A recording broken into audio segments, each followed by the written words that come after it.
A lot of women enjoy fresh cut flowers at home. It's one of life's little luxuries, isn't it? You can have the satisfaction of cutting fresh flowers from your own yard. And now I'm told is a great time to think about all of the flower possibilities. Horticulturist Sheriden Hansen has the strategies for success. It's so good to see you. Thank you. You're bringing the flower power in all the ways. You look lovely. Thank you. This is a thing, and I love when a trend, if we want to call it that, pops up and takes hold, and it's so lovely and it's so beautiful and it's so easy to enjoy.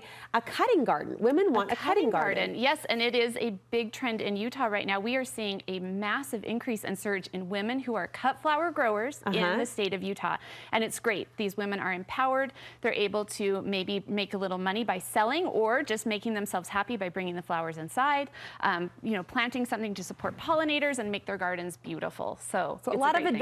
So many advantages. And even if you're not doing it as like a side hustle, as you described, making that cash on the side, that's awesome. Yeah. You could just do it for yourself. Yeah, you can do it for yourself, and you can have those beautiful flowers outdoors and indoors, bring them in and just make the most of it. Where am I growing a cutting garden? So you can grow, you don't need a lot of space. So we have a cutting garden at the USU Botanical Center. It's 900 square feet, and we're able to pull anywhere between 3,000 and 5,000 stems out of that garden. So you can grow a massive amount in a very small space. And, so you don't need a lot of space. You need full sunlight, good soil. It's not that hard to do and pick that small space and get it going. So by full sunlight, I mean 6 to 8 hours of sun every single day. And you need a border like you do around your veggie garden? You don't have to have a border, but you can utilize the flowers as a border around your vegetable garden if you want. The advantage to doing that is you get the cut flowers, you get the pollination of your vegetable garden, and you're bringing in beneficial insects as well. So the cutting flowers can envelop and frame your veggie garden. Definitely. Okay. Now here's the fun question. What to grow? What should I grow? There's so many things. So if you want to create beautiful arrangements, there's a few things that you kind of need to consider. So number one is we want to have focal flowers. So focal flowers are the ones that catch your eye. They're the big ones. So I've got a bucket full of focal flowers over here. So we've got the sunflowers, zinnias, anything that is big and flashy, peonies, dahlias, anything like that is going to give you that focal flower. Okay. Other things to grow, you need spike flowers. So spike flowers, like these snapdragons, are what are going to give you height. I've never heard them called spike flowers. Yeah, so they... Congratulations, congratulations, you are a spike flower. Okay. Spike, not as in thorny, but as in tall, right? And so it's going to give us the height in our arrangements. It's also going to give us, a different way to view those flowers and give us interest vertically. We get sick of calling them thrillers. We do. So let's call them spikes. We'll call them spikes. I mean, it's the same kind of thing. Yeah, definitely give us that height. So we've got snapdragons, delphiniums, foxgloves, anything like that that has that long, tall form.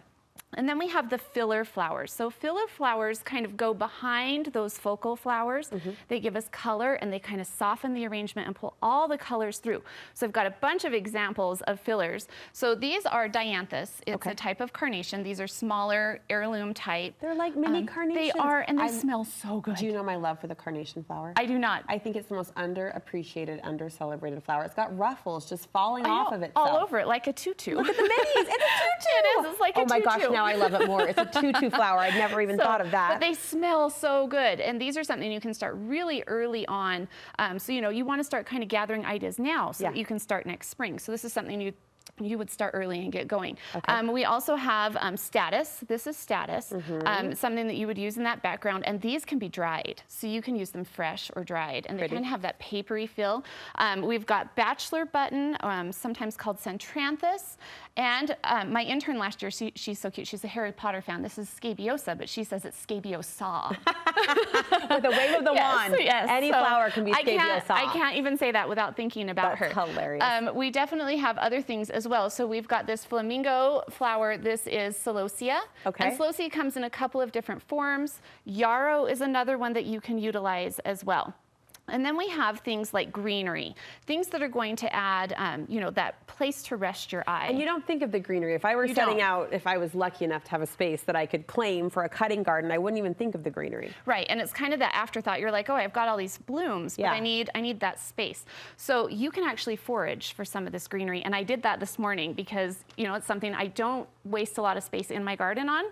but I go through our shrubs at the Botanical Center and I pull from those as well. So you also have that option. So I have fern bush right here. And then this one's kind of wild. This is kind of fun. So these are oregano that we've allowed to go to bloom, just culinary oregano, but you can see how incredibly beautiful that would be in an arrangement behind. 9 bark is here. You can use things like junipers, pines, anything like that. And then this is smoke bush. This is all the rage in the cut flower world right now.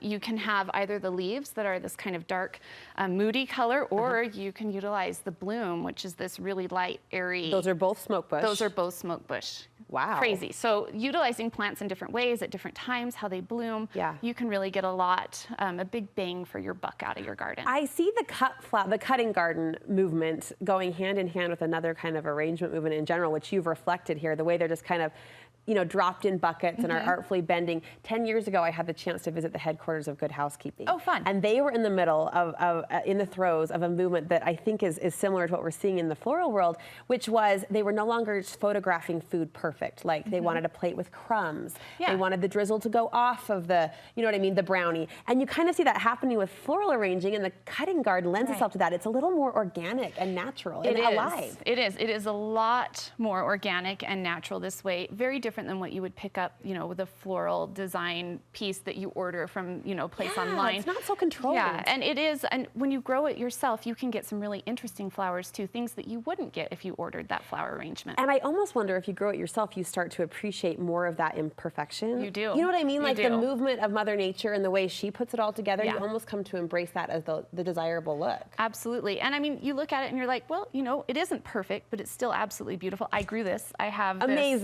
attachment to it. It's a great thing. So talk to me about bloom time. How do we schedule this out? So bloom time can be a little bit tricky. So you want things that bloom spring, summer, and late summer. So when you're going through this and picking things out, you have to do a little bit of research because you don't want everything to bloom all at the same time. So these are all in bloom now, but earlier in the season, I have like foxgloves and some of my, you know, tulips and daffodils and things like that. And then, you know, we'll succession plant also. So the sunflowers you plant every couple of weeks so that you have sunflowers throughout the season. So there's some tricks to the trade, things to do. And if you go online, there's some great resources. Johnny's Seeds is a really good resource. They actually have kind of like a fact sheet written up about every type of cut flower that you can go through, and you can look and get all that information on how to grow it and how to make it last throughout the season, the successions, all of that. Amazing. Amazing. Thank you for kind of giving us the how-to. More resources I know on your website as well. And you have set up an event that will help us kind of catch the vision of the cutting garden. You can come and you can visit the USU Botanical Center. We are having a fantastic event coming up on August 9th from 6 to 9 p.m. It's called Quilts and Quartets. We're having local quilters display their quilts. If you want to display your quilt, come and bring it. Talk to us. We'll get you displaying your quilt. But it's a great opportunity to come see this beautiful artwork, walk around the gardens, hear a string quartet, and really enjoy the space. And you can visit that cut flower garden and get some ideas while you're there. Sorry, did you see me just sit up straighter? A string quartet. String quartet. A cutting garden for us to feast our eyes upon. What a lovely event. You saw the details on your screen. We'll post them on our website too, Sheriden. Thank you so much.